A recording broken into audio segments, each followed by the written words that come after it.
আল্লাহ আইন করে দিয়েছেন রমাদানের 29 দিন কিংবা 30 দিন রোজা রাখবা, এটাই ফাইনাল। এরপরে কোনো কথা নাই। জোরে বলেন ঠিক কিনা? যারা সম্পদশালী হয়েছো, বছরান্তে 2.5% জাকাত দিবা, বিধানটা কার?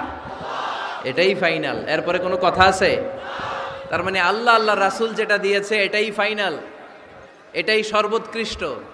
এর চেয়ে উৎকৃষ্ট আর ভালো হতে পারে না, এটাই শ্রেষ্ঠ। এক সাহাবী বলল, আসুমুদ্দাহার, আমি সারা বছর রোজা রাখবো, রোজা ভাঙবো না।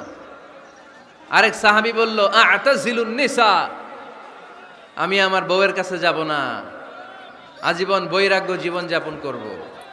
আরেক সাহাবী বলল, উসল্লি লাইলা কুল্লাহ, সারা রাত তাহাজ্জুদ পড়ব, ঘুমাবো না। এই কথা শুনে বিশ্বনবী রেগে গেলেন। বিশ্বনবী বললেন, কে কে বলেছে এই কথা যে সারা বছর রোজা রাখবে, সারা রাত তাহাজ্জুদ পড়বে, স্ত্রীর কাছে যাবে না? ইন্নী আখশাকুম লিল্লাহি ওয়া আতকাকুম লাহু, নিশ্চয়